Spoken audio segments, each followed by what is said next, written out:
Oh, so I'm sorry about that. As per usual. For one, I mean, like we weren't late or anything, but like the there's always something with how I'm doing this broadcast, and for once I try to be proactive. Every time that I've done it so far this week, I do it at the last minute, and then I forget that I have to put the title in there and the description and all this other stuff. And so for once, I'm like, yeah, I'll just set it up ahead of time. I'll schedule it like any normal person would, and then it'll just go on its own. Yeah, no, here comes 10 o'clock, and all of a sudden, it just it goes for me, kicks Bob out. And then I'm just sitting there watching the countdown. I'm messaging Bob like, "Hey man, sorry. You should be able to click the link, and hopefully you can come back in." So yeah, I'm sorry about that, man. No worries. No, it's not my first time something like that's happened. So Right. figure it must be all right. Just keep calm, keep breathing. Well, thank you, man. Thank you for being here this morning and giving us your time. I know that it's the afternoon for you, and being in beautiful Portugal, I'm sure there's other things you would much rather be doing at this point than sitting here and talking about coding. But I thank you for giving us your time. Yeah, no worries. You'd be surprised actually how much I like this kind of stuff. I knew you were gonna say that. Yeah. Like actually, Everything in balance. Yeah, but right. it's too hot outside anyways now, so we're sitting underneath the AC and doing this is Yeah. a good way to pass the time. Yeah, my wife and I were just taking a look at what's going on in terms climate-wise around the globe, but I don't know. That's another topic for another day, because that'll take the whole show to even. That'll turn it quickly into a depressing podcast. Yeah, I think that's the biggest part of it. Yep. So, were you? I didn't even get to ask you, and I know it was probably a long shot, but are you going to be at Inbound this year? Nope. No, unfortunately, that's something that we did discuss it briefly, but we have to keep in mind, like, we're a relatively small HubSpot partner. I'm pretty active in most of the HubSpot communities, but relatively speaking, the cost of getting our team over there is just the tickets, and then just the actual flights and everything. That is, for us right now, is not really in the cards. So yeah, I would love to be there. I already see the stories and the pictures and the footage and everything, but it's not happening. Maybe in the future. I was gonna say, don't count yourself out. For everybody that doesn't know already, Bob, tell everybody a little bit about yourself, your background in HubSpot. Where you're at with your partnership with HubSpot as well. Yeah. So my name is Bob. I am HubSpot super admin, I guess. I'm not really sure what marketing automation consultant, B2B demand gen marketing enthusiast, HubSpot power user. I don't know. I have a bunch of labels, I guess, that I use whenever it's needed.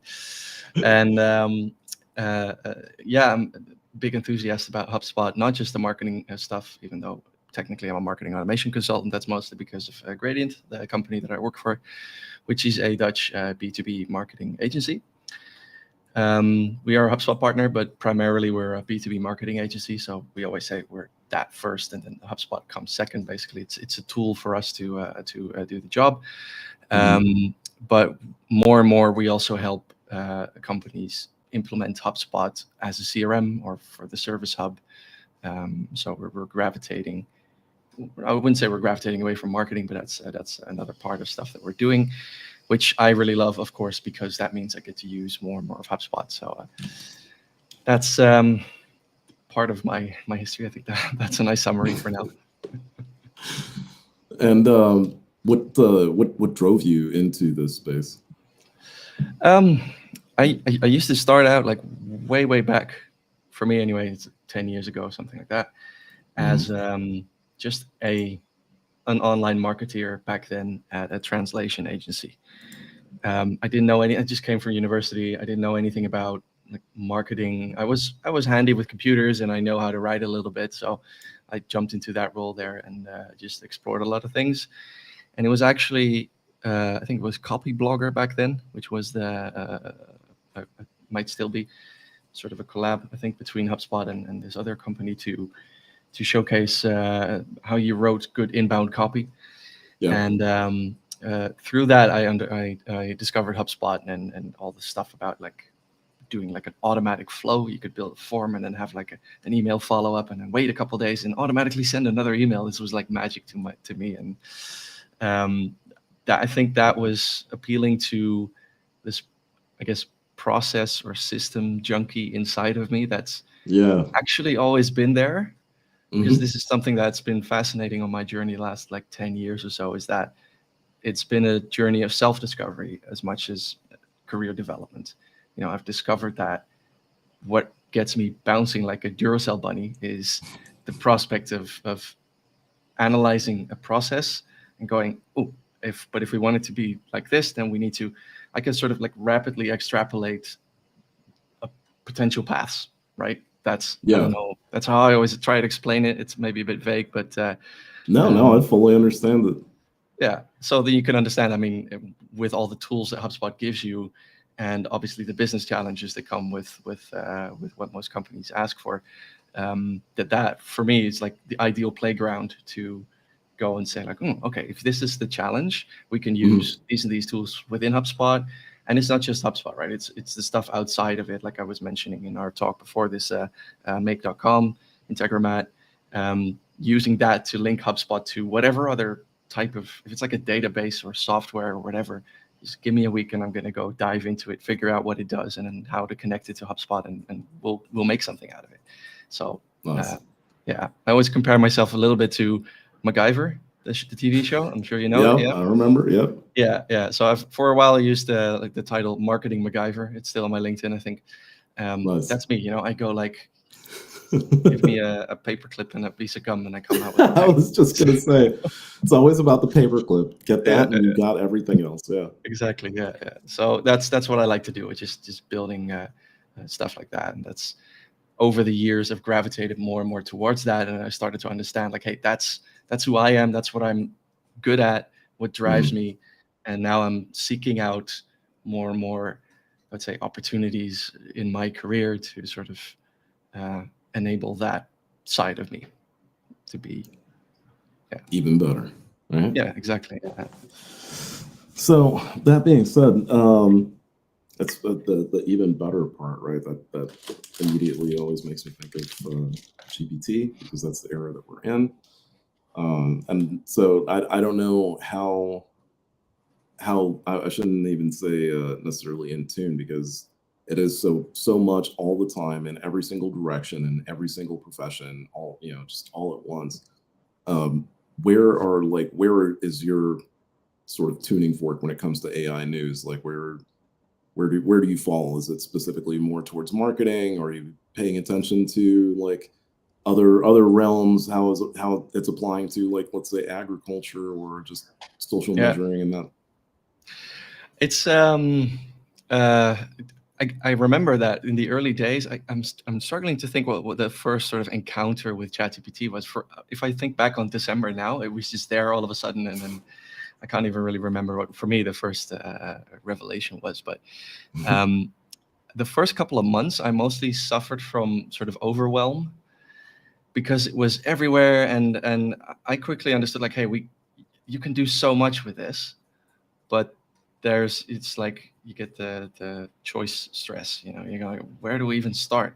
And for a long time I was just not sure how to start using it, until I just started using it at some point. Like that was a case that came around, and started I just asked ChatGPT for something. I don't even remember what it was, but and then you start to go like, wait a second, this is it's chat, right? It says right there, it's best used, I think, as a back and forth. And when we're talking about news, I think that's an interesting thing to notice, is that for me, I don't know if you recognize this, but like 9 out of 10 of this stuff feels like, how do I use ChatGPT to write my SEO blog for me, or to write my LinkedIn post for me? And quickly already, I mean, the main thing is it's all about the prompt. You can't just say, hey, write me a LinkedIn post and get something good. You need to prime it, and you need to do all that kind of stuff. But I think something that also a lot of people miss still is the fact that, especially in terms of ChatGPT anyway, is that you can have a back and forth. with the thing. And the more you treat it like it's an actual person on the other side, the better I feel that the results get, or the more natural it feels, and the easier it is for yourself also to start understanding, like, wait, I could just ask it and get an answer for it. Right. In so many areas. Like, this is where I'm reading Dune, the book, after the movie, right? Great story. Yeah, great story. Yeah, I've read it way back, and I figured, hey, I'm going to reread it again. But if you like, the first novel is pretty all right, but the second, the novels after that are pretty intense. Like, there's a lot of stuff going on. It's not really clear exactly why stuff is happening, at least not to me, because it was a bit complex stuff. And I figured, hey, maybe I'll just ask ChatGPT, like, hey, can you explain the meaning of this third book to me? And then it gave me some answers, and I just picked some stuff out of that. I was like, can you narrow in on that a little bit more, And then you get a little discussion, a back and forth, and that's the fascinating part about this for me, is that you can have that feel almost like a real human being that you're chatting with, and that can give you results like that. It turns it into a very like real story in a sense for you, right? Yeah, absolutely. Yeah, and I can imagine that for like more old-fashioned people or just older people. Yeah, it may be a little bit scary, or you're like, oh, it's a robot, it's talking back to me. How does that work? But it just feels. I've always grown up with technology and always been interested in, how does this work? Just let me try and understand it. And it feels so natural to explore these depths of the system, to go into it and really go and say, just try and push it to the limits rather than use it. That's kind of my point, is that it feels very narrowing or limiting to just go, hey, let's use ChatGPT for writing copy. I get that that's, because it's a field that it gets applied to, and that's what most people find the most immediate use out of, also to run a business or things like that. But what I found interesting is you were doing this, I think, in one of your earlier episodes with Christine, as well as to use it. For example, what we're experimenting with a gradient. I don't have anything to show you, unfortunately, because that's still like very early prototype, but to basically create these different, rather than AI, IA, interactive agents that we can basically say, all right, we're going to prime one chat to be all about gathering the initial information about the company. We're going to give it like inputs, and then it's going to say, all right, this is the brief. This is the company. These are the products. This is the business model. Blah blah. And we're going to have another agent that we're going to give that input, and that's basically going to say, all right, give me the buyer personas, and we might get the output of that and then give it to another agent that's primed to receive buyer persona input and turn that into, I don't know, a campaign plan. That's simplifying it, but I mean, you could have this web of interactive agents all working like that together, obviously controlled by a human being, because you can't be too careful with this stuff. But for us as an agency, that's the really interesting part, is how do we use this to save time, right? Because especially customers are going to expect it.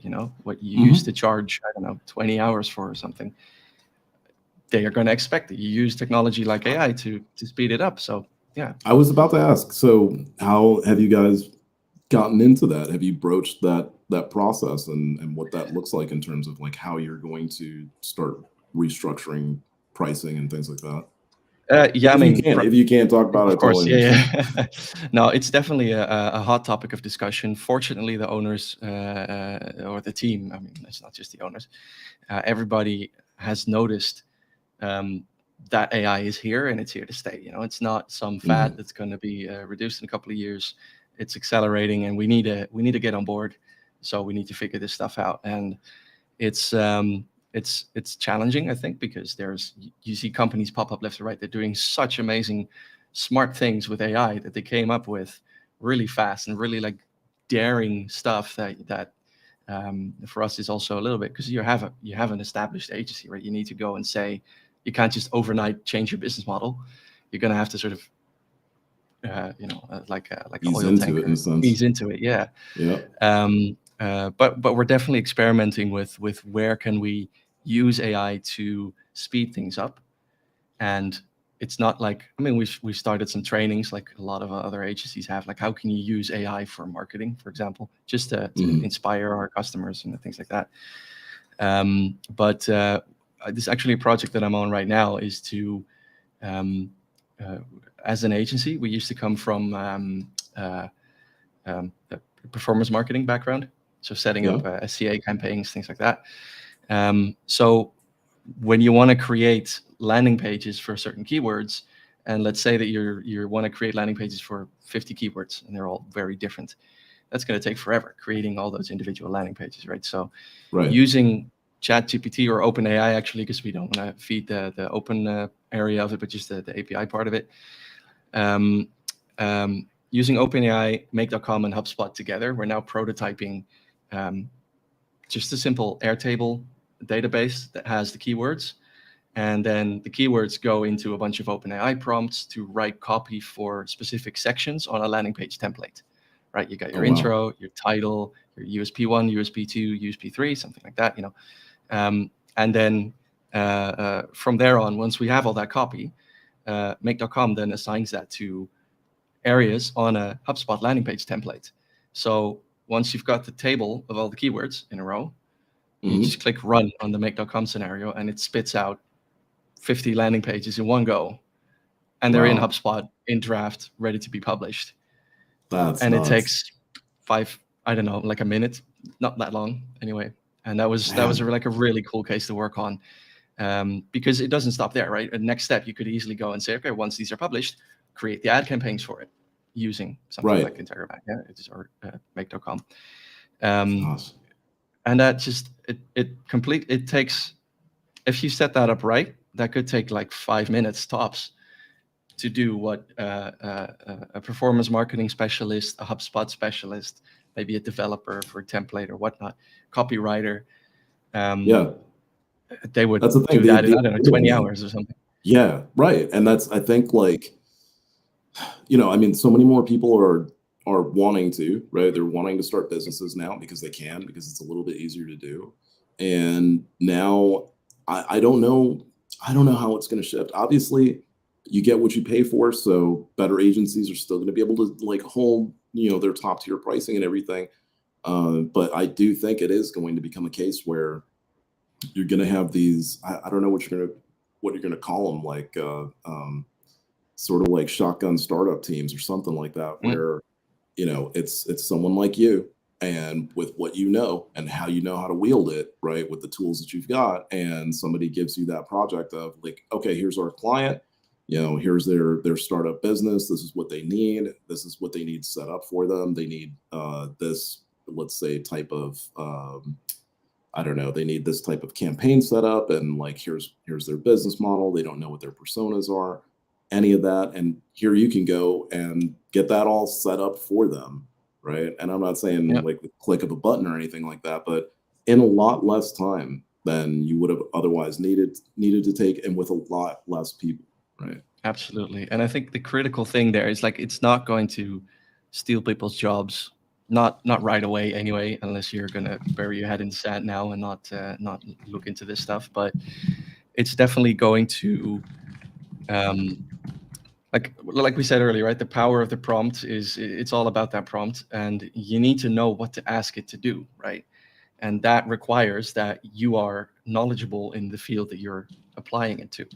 So, I mean, I'm sure we're going to talk about development in a bit. That was the promise, right? Yeah, no, we definitely need to dive into it. Yeah. So, I mean, maybe this is a nice segue then, right? One thing that I found is that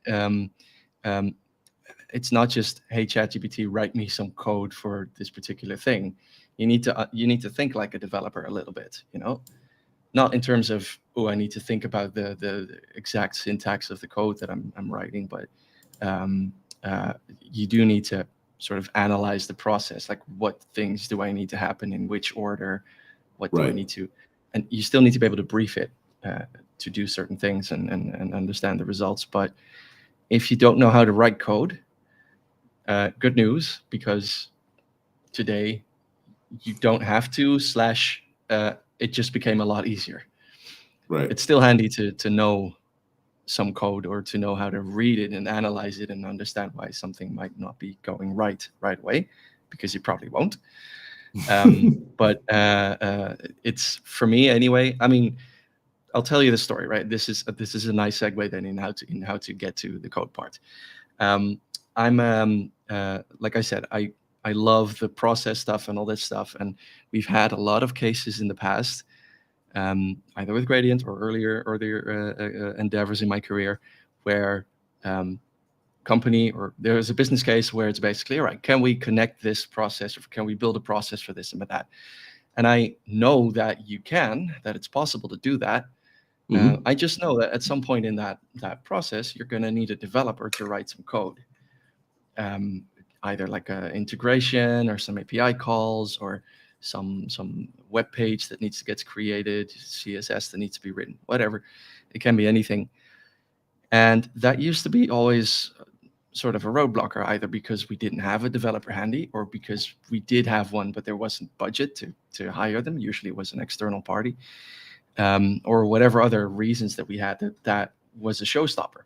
And I've always thought to myself, like, I've actually contemplated a couple times, like, hey, I'm going to go and take a course on Code Academy or something to try and learn JavaScript, because I find that I need it so often. Yeah.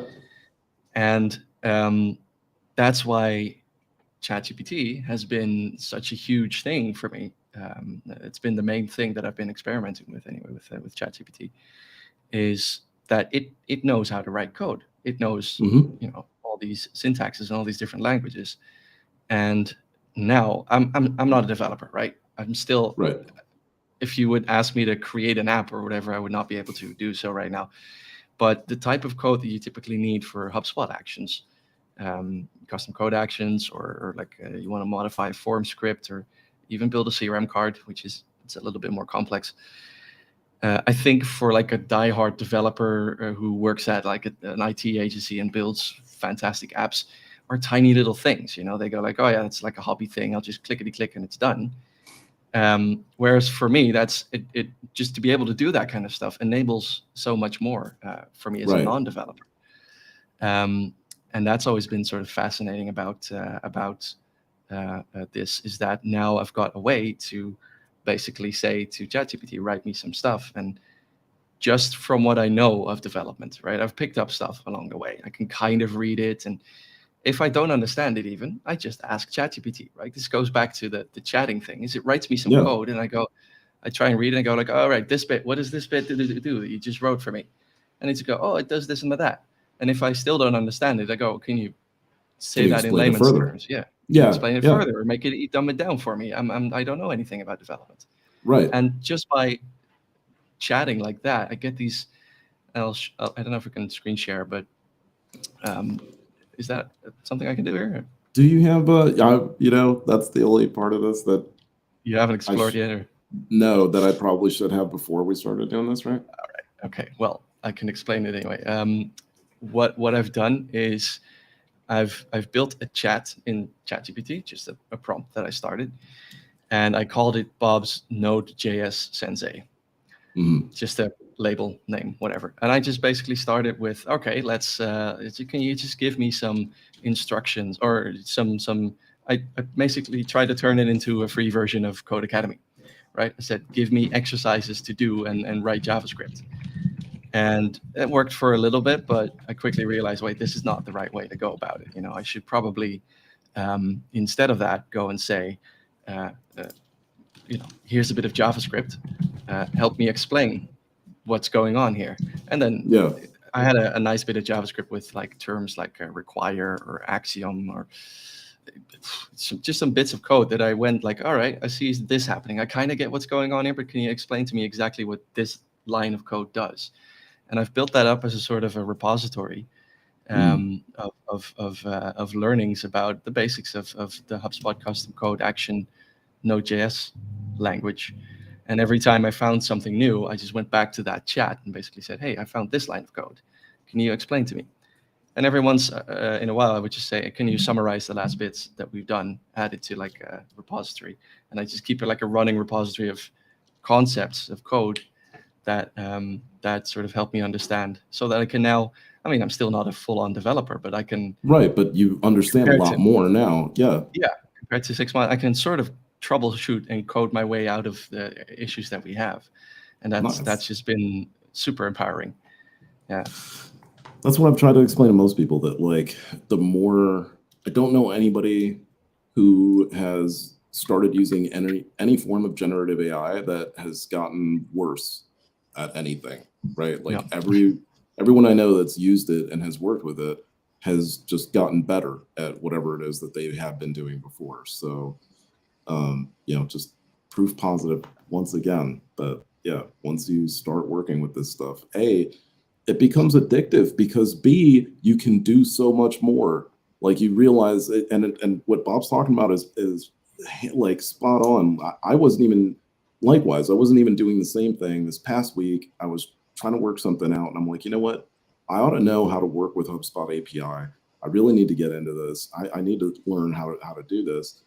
And I thought it would, like you would think that it would be daunting, but then you remember like, oh shoot, I've got this like expert coder assistant with me that I can use, who's going to be able to help walk me through all of this stuff. Sure enough, like here I am, I'm working in Visual Studio for the first time ever, Yeah. and learning how to do, way underneath yourself, right? Like if you're not a developer, I am like a speck on the floor in the far corner looking at you at this point, right? So I'm definitely beyond wet behind the ears, but I'm on my way now. Yeah. Where it would have taken me how many YouTube, like, okay, I'll say this much in terms of like where we're going with education, right? It went from strictly in the classroom. You had to be in the classroom, had to pay for the classes. There was really no other way to do that. Then we started YouTube University, right? And that's been awesome. Like, we've got online courses as well, sort of battling against YouTube University. But now in like 2020 plus, yeah, most anything you wanted to know about coding or anything digital, you learned on YouTube. It's the most up-to-date place to learn, right? Like it's, to me, it's gotten to the point where if you're learning out of books right now, it's not that I don't think that's a bad thing. It's that it may be out of date. I don't know when those It's books were printed, right? But digital stuff is digital. I can see a video, yesterday about some new tech that came out in AI. I'm not going to read about in a book till 6 months from now, right? So, and now with GPT, it's like you have the best teacher in a sense at your fingertips. So it goes well beyond YouTube University. It's like now you have that teacher working right there with you as a tutor, right? absolutely. And it's again the back and forth. I think with the learning, a big thing is that as somebody who's learning, you also Mm, need to, or you need to know, I think you develop an ideal way for yourself to learn. And like a traditional curriculum, this is also why I never got into the Code Academy thing.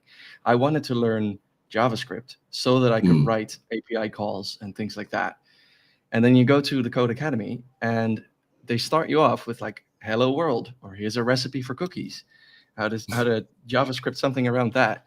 right. And you look at that and you go, I'm probably going to miss some core concepts if I don't do this. But at the same time, it's like looking up Mount Everest and going like, oh, I need to be all the way up there. But the road is so long. Whereas Yeah. with now that I've got ChatGPT here, right, I can create my own curriculum. And the Hmm. only thing you really need is your own curiosity and Yeah. ability to ask the right questions. And then you can go and say, okay, I want to learn JavaScript. Just tell me the first basic concepts of JavaScript, ChatGPT. And he goes, okay, these are some things. All right, let's talk about this. And then once I started to understand a little bit, what I also did was go back to ChatGPT and say, okay, so if I get this right, it works like this. Is that correct? And then you get feedback where it's like, yes, that's exactly right. Or it might be something like, almost, it's Yeah. actually a little bit more like this. And having that back and forth and the ability to ask you questions and then go like, all right, now let's try something more complex. I feel like I'm ready to do some API calls. Let's try that. And I put in some sample code that I think is about an Hmm. API call, and then I just ask, I like a complete, I don't know anything about this. Is this an API call? Or even just determine like the grammar that you use to describe it. Like, do you say Right. I'm making a call or I'm posting a request? How does that work? How do these things relate to one another? And ChatGPT can answer that stuff like a true teacher, better than a Yes. teacher probably. And because you can force the teacher to answer exactly those questions that you have at your own pace, as fast as you can type it, basically.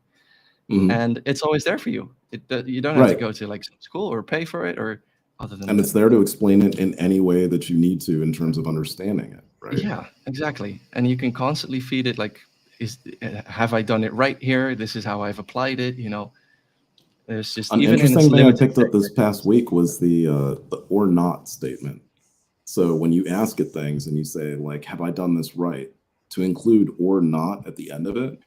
And I think it's a way of subverting GPT's core functionality, or core purpose, let's say, which is to help you, right? Yeah. And so it's supposed to help cut down on hallucinations, because if the core purpose is to help you, the hallucinations may be a side effect of, well, I don't want to tell him he's wrong, or I don't want to be not useful or not helpful to him, so I better give him something, right?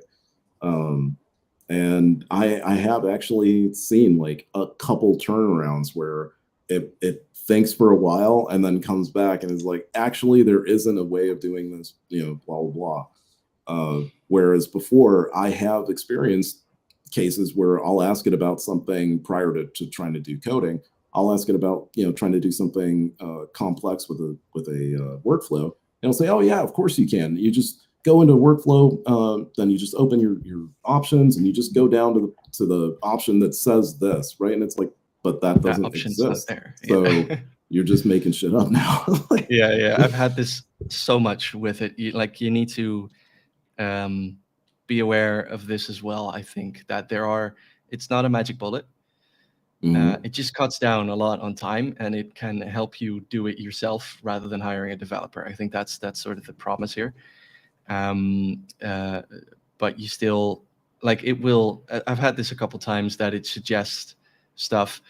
For example, it's got the knowledge cutoff, right? So September 2021, I think right now is the endpoint. But HubSpot's APIs have evolved since then. Some of them have gone up a version, completely changing the syntax of some of the calls. So you ask it, hey, for example, I wanted to do that today as an example to show how. I was going to say, do you have, does it have screen share on your end, or? I do see a share button here, so I'm just going to press it, and people, if you all drop out, then just come back in. It should maybe ask you if you need to allow stuff. Yeah, I'm just selecting the screen now. I think I might just go into. This is probably going to give the Hall of Mirrors effect, but here we go. There we go. What do you see? Baller, we got it. Cool, excellent.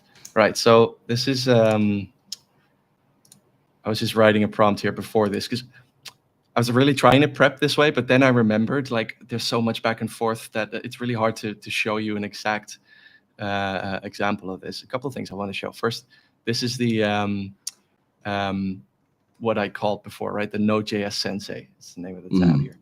So I'll just scroll somewhere around here. I love that you name yours as well, too, by the way. Yeah, that's so important to do that, I think. Yeah. Just for your own sanity, because this is a shared account that we use across the entire agency. So we have a whole bunch of stuff on the left side that it's all new chat or stuff that ChatGPT named it, but I just give it some names here. So I'm just looking at,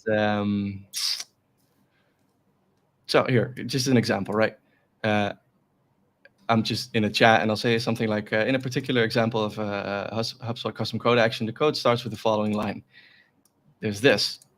And this is just, I've understood by now that this is just a way to sort of nest your main function within like this is the main thing that's going on, right? And you can have helper functions somewhere else, but this is where the main stuff happens. So I just basically said, all right, I have no idea what this is. Can you explain what's going on here? And it says, okay, it gives you some stuff. I won't read all of this, but here's an example. It gives you some code examples of this as well. And then I say, all right, there's a couple of things I don't understand yet. Let's start with exports. Expose functions from a module. What does that mean? Expose module. And it just goes, and that's just how I sort of constantly pick it apart and try to understand it more and more. Right. And what's also funny about this is I was watching a heard Christine say this earlier as well, is that it helps to be nice to ChatGPT.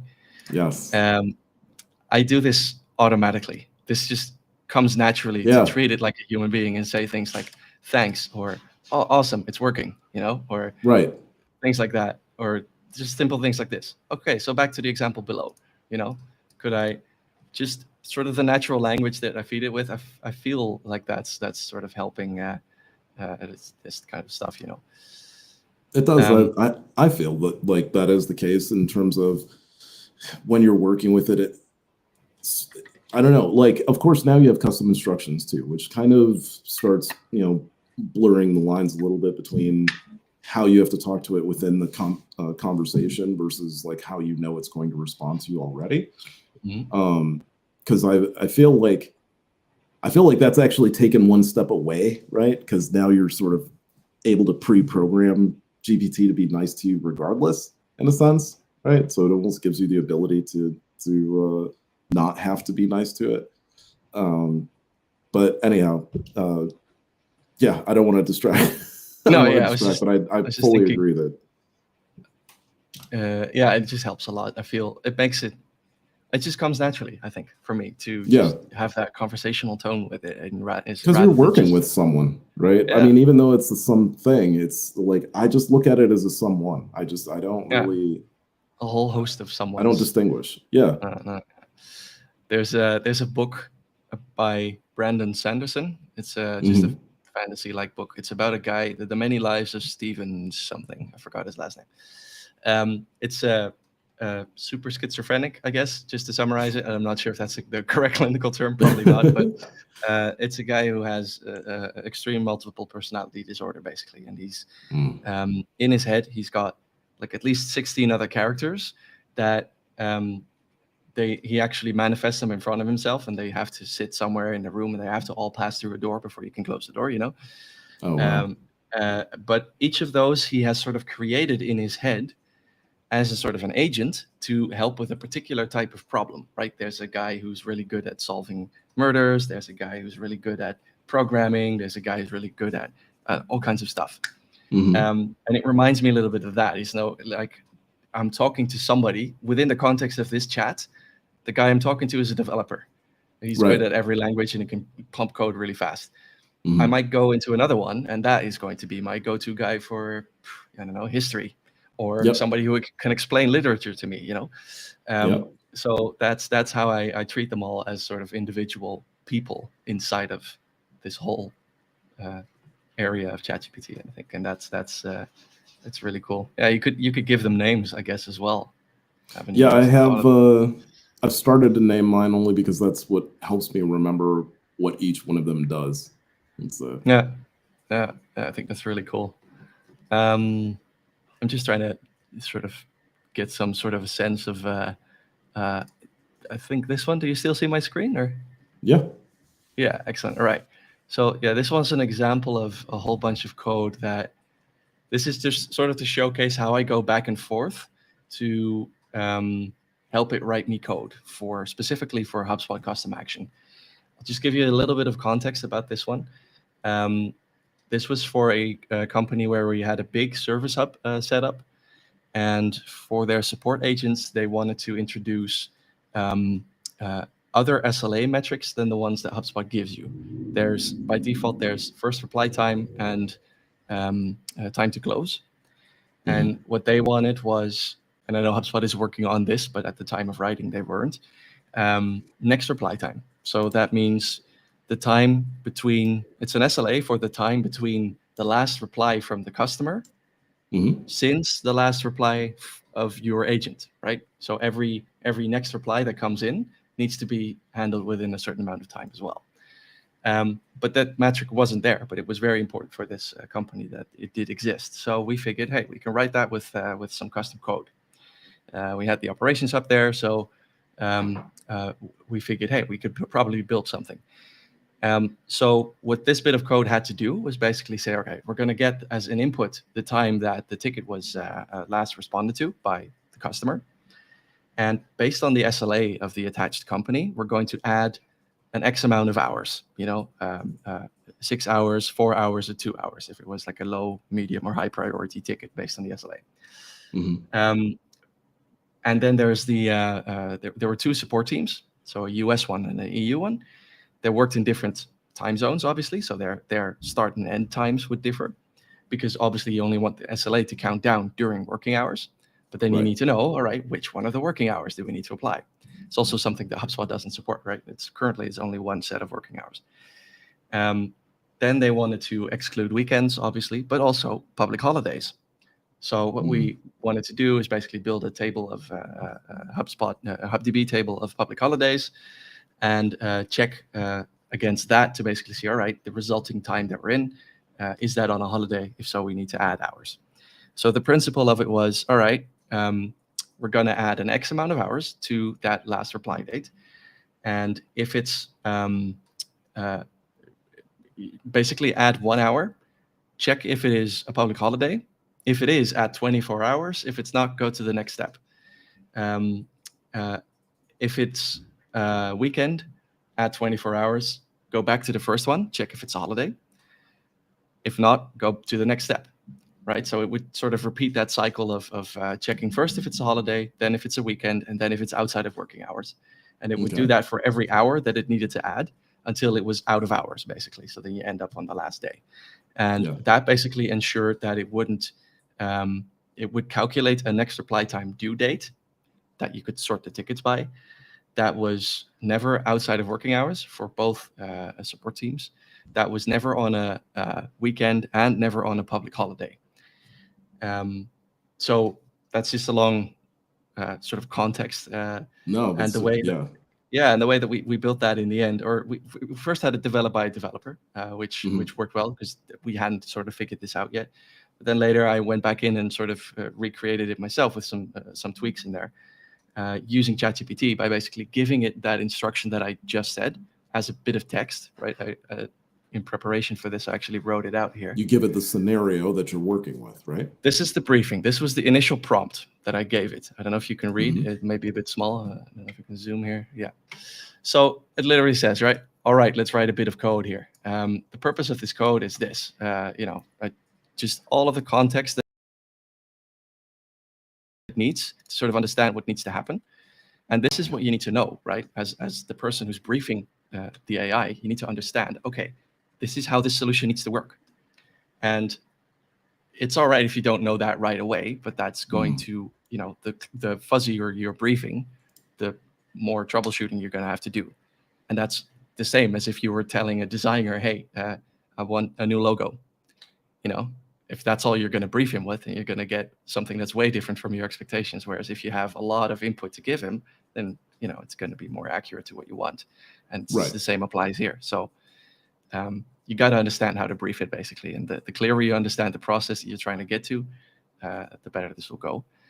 And then also what I also do here is... What I want to try to highlight for people is, once again, this isn't necessarily like, okay, this is something that like Bob could copy and paste into a post on LinkedIn, and you could theoretically call this a prompt, right?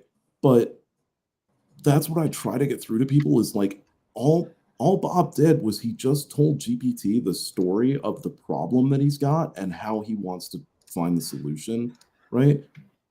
That's not necessarily, like, you don't necessarily have to go to prompt school to learn how to do that, which you, like what he pointed out earlier, you just need to have the creativity. You just need to be able to think about your problem and be able to walk through your problem and be able to explain it to somebody as if you were, it's no different than if something's wrong with your car and you go to the mechanic and you got to tell the mechanic just a roundabout way of what's wrong with your car, right? Yeah, you're not going to know what's wrong with it, but that's why the mechanic is there, right?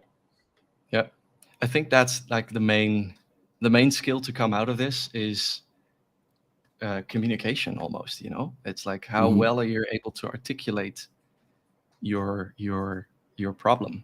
And it's it's been the same, like I said earlier, it's if you're briefing an agency, like any agency or like a freelancer or anyone, like a colleague, the clearer you're able to articulate what you need, the better the results are going to be that you're going to get back. And this is no different with ChatGPT. It may sound like technology and scary stuff, but it's really a reflection of how good you are at asking the right questions, I think, in a lot of ways. And this is just an example, right? I mean, now you see that it spits out code. What I also did here is just give it the, if you create a new custom code action in HubSpot, it gives you like a sort of a template that's already there, very basic stuff. I added a bit in there to help it connect to a private app, which you need to, if you need to make API calls, you need it to have that. And then this helps it to sort of contextualize, I think, the code. Otherwise, you're going to get some code that wouldn't work in the context of a HubSpot custom code action, right? And then it gives you this. And this is probably not going to work right away if I put it in there. But something that I also learned to do was basically tell it, all right, make logs. You know, it's basically saying, all right, I'm just going to assume that people listening now, if you know nothing about code, logging is very important because it helps you troubleshoot, right? It basically says at certain steps in your code, it will log something that the current state of some properties that you put in there, it's going to spit that out in a log, so that you know you can go into your log afterwards and see, all right, the first 5 steps it executed correctly, and these were the outputs, but at step 6 it got caught, and then this is the reason why it got caught. So rather than the thing saying it threw an error, you know, you want to know exactly why the error occurred. So that's another thing that if you're going to experiment with this, very important, tell it to log the outputs, so that when you then go into HubSpot and you can run a test record through it, that it's actually going to give you some logs in return that you can then feed back into ChatGPT and say, hey, this is what I'm going to get, or this is what I'm getting back as an error. What's going wrong here? And then ChatGPT will tell you, oh, it looks like this is going to go wrong. I already implemented a fix in the code here.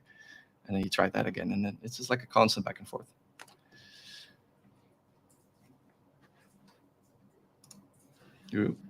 Whoop. Yeah, that happens. Now you're sharing all of the share. No, it's the whole mirrors. There we go. Yeah. No, I love that because, namely because of the fact that, like you say, between the combination of what I was telling, I think I posted it yesterday. One of my favorite things to do, and what I've noticed with custom instructions, right, is that you can, what I used to do, and I say used to, like this stuff has been out for so long. 2 weeks ago. I've noticed, I was going to say, like, you've noticed the same thing, right? Like time just kind of passes differently all of a sudden, right? Yeah, I mean, just before you go off, you're saying custom instructions. I've kind of seen it come by. I haven't gone into this yet. I know there's like a billion different things that I can do with ChatGPT that I haven't even begun to explore yet. And the tricky thing is that, you know, obviously it's not tricky per se, but I have a full-time job for the agency, and I'm helping customers use HubSpot. You know, if I have time to mess with ChatGPT, it's in the it's on off hours. It's on off hours, or in the portion of personal development where it's relevant, you know, or it actually happens to be part of a project. But yeah, I unfortunately I can't spend like every waking hour delving into this, and it's not my only hobby. So yeah, everybody's like, how do you stay on top of this shit? How do you stay on top of AI and keep your finger on stuff? And it's like, look, I'm up at 6 a.m. So from like 6 to 7 while everybody else is sleeping, I'm reading a blog, and I'm reading an article. I'm catching up on Feedly while I'm walking my dog, and I'm posting while I'm walking my dog, and then I'm scheduling posts for later in the day. And then when it comes to GPT, I have a very, very loving and understanding wife. And I think, you know, thankfully, maybe not thankfully, don't have kids. I do have 2 little dogs, but yeah, I have a little bit of extra time, and I, you know, consider myself lucky to have the extra time. Christine just showed me, or just posted about another certification she got. There's a bunch of new Google certifications that I have to go take. Like all of my so where everybody else has a hobby that they do, I change my hobbies to become what the thing is that I want to know about. So rather than going and hiking or going and do other stuff, I kind of just put all that on hold and change the focus to be just all AI. I mean, yeah, if that's the way you want to go, then that's a very valid option, I think. what I That's think the is only way I interesting. could do it. Otherwise, I Yeah, wouldn't know much more than the average person either. yeah, yeah. And I think, I mean, just maybe spin that around for folks who are going, I don't want to spend every waking hour going into ChatGPT. I've got other hobbies that I find more interesting, Right. or whatever else you got going on in your life. I found it interesting to, rather than doing it that way, is to incorporate ChatGPT into those hobbies. Yeah. I'm a photographer, a hobby photographer, amateur. I Hmm. might ask ChatGPT about lens settings or specifications like that, or I um, do it all the time because I work with Midjourney. So yeah, like, and I told you I used to be, I was not a photographer, somewhat of a very amateur. I took photography in college, but that's about as far as it went. But I do remember, right, about like different settings and stuff. And so when I was doing stuff in Midjourney, I would add like, oh, a photograph taken with Nikon D360 and then give yep, some settings to it, but not everything that's going on today, right? And you could just ask it like, hey, give me a digital camera that is great for taking pictures of animals out in the wild during the golden hour of the day with the lens type and camera settings as well, right? And then yep. you get the spit out like sentence long thing of settings, including like the camera and all of that. You throw that into Midjourney or whatever it is you're doing, and beautiful. You get beautiful stuff that you. Which I thought was, it's crazy interesting, that part. I mean, Midjourney is another area that I would really love to delve into more. I haven't had the time yet, but Oh man, um, I love it. it's just the sheer realism of that stuff. Like, I'm not easily scared in a way of going like, oh, that hobby is gonna, or that profession is gonna disappear. But Mhm. I imagine that photographers look at that and go, huh? I mean, I mean, it's not. I mean, the big thing is it's not real, right? So if you want to right. you want to take photos of a wedding, that you can't just generate That's photos of a wedding, right? It's that's still, the thing is like yeah, it gets rid of the norm, I suppose, right? Because the norm of photography is stock photography, right? It's yeah. not It raises really it's the same with content, right? raises the bar. Yeah, Raises the exactly. You bar. have to Yeah, be better with absolutely. what you were doing before, or have to know how to not necessarily like work around, but you have to know how to work with what you have going on. Right? Yeah, Um, yeah. one of the interesting thing, I don't know if you saw the post, but I promised people I would mention something about it. Um, I saw this story this past week. I have seen a lot of stories like this, and it's not. You have to understand, it doesn't like it doesn't miff me because of the context or anything like that. What miffs me about it is that I know that it was an amateur hour thing, and then somehow it got published. So now it's like people are going to kind of believe it or whatever. So I came across the story where a guy said that he took an AI and pitted that up against a content writing like warehouse or whatever content team, and then threw in a private writer, right? And so the AI was obviously free. The content team was like $100 or something like that, and then the private writer was $400. And the outcome that he got was that the writer had taken obviously had the best copy with it, and he was like, oh, so glad that it was worth the 400 or whatever.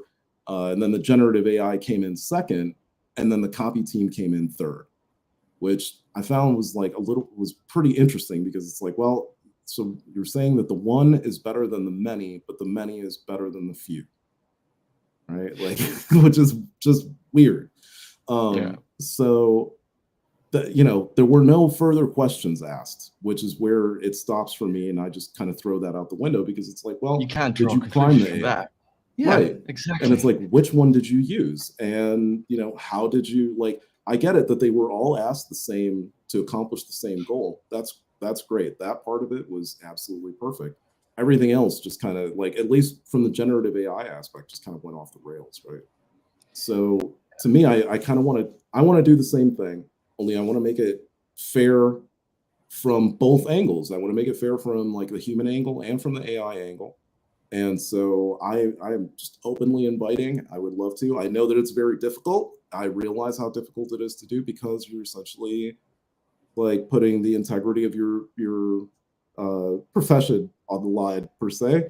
But what I would love to do is essentially challenge content writers out there. I would love to, because what I want to do is take three different AI models, two that are the same model, but they're going to be primed differently. The other two won't be primed at all. So what I would love to do is take Claude, take GPT with a little bit of priming, and then also to use not Pi. What is the other one? Gosh, I have so many of these things now. No, because Jasper is based on GPT, so I can't really go that route. See, this stuff for me, I don't even know, right? I know there's different models. That's what it was. Hugging Chat. Try Hugging Chat, which is sort of like, it's an open source model. I would love to have one that was built off Llama. That would be great, just to see what that's like. But yeah, I want to challenge some writers out there, and just see if it's really true, right? Because I have worked with these, and I only say that because I've worked with these things enough in terms of writing content and creating content that I've fooled people that thought that they could tell the difference, and it's not even trying to fool people. It's a matter of like, can you make these things like as much like you as possible? So one of the things I was going to ask you, and maybe try this with your next conversation with regards to coding. I posted the other day that one of my favorite things to do with the custom instructions is to tell it that you want to work with it in a GAN type style, which is a general adversarial network type style, which is almost what you're doing with GPT, but not necessarily. Remember earlier I was talking about that or not statement that you could throw in? Mm-hmm. This is pretty much like doing that. It's more like D&D with GPT, right? So basically what you'll end up doing is you'll end up asking it for things, and it will give you the answer, but then it will also ask you like, hey, so here are the possible options where we could go with this. Do you want to do that, or do you want to do something else, or do you want to try another method, right? And so what you end up doing is over time refining how it is that GPT is working with you to accomplish this overall goal that you have within the conversation. And as you keep going further and further forward, it keeps getting better and better at producing the result that you're looking for, right? So that's one method of doing it, where you're essentially working with it continually in terms of training it through just the conversation itself. Then you've got, the fact that you could just rip that aspect out of the custom instructions. You could input custom instructions that essentially tell it to try to be the greatest writer throughout history or something like that. You can prime it however you want to in that sense.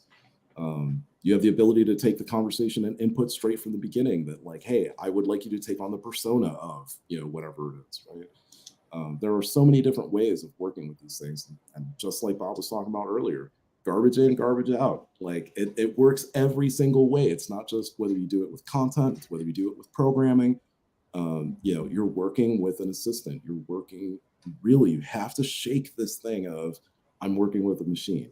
You have to like just embrace that you are working with an assistant of some type, that it is very, very human-like. And in that sense, just treat it like another person. If you have an assistant and you tell them, hey, I need you to do this thing, but you don't tell them how, you don't tell them why, you don't tell them in what way or any of that, you're going to get a garbage result because you didn't give enough definition. In the last seconds that I probably have here, I did also want to announce, I'm sure you guys have noticed, that Christine isn't going to visually be with the show. She got a new gig, and very, very, very happy and proud for her for getting it, and very happy and proud for her for making the move, because she really needed to. And so she's moved on to bigger and better things, which is awesome. It's going to leave a little bit of a hole in my heart for the show.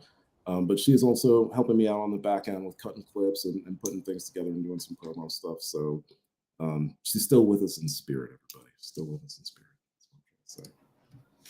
Bob, I want to thank you so much for being with us today. It was awesome. I'm sorry that the screen share didn't get worked out quite as quickly as it ought to have, but I would love to have you back on. to actually like walk us step by step through something? Yeah, I think because it was a little bit on the fly.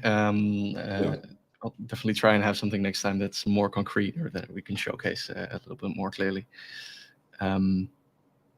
Yeah, just thanks a lot for having me. It was really cool to chat about this stuff, the code application, but also just AI and ChatGPT in general. So much happening here, and just experiment with it. Doesn't matter how small. There's no right or wrong way to do it. Learn it because you're going to have to. Basically, that's the message I would leave people with. Do it now before it passes you by. Yeah. All right, guys. Everybody have a great weekend. Bob, you have a good one, and talk to you again. You too, man. Bye.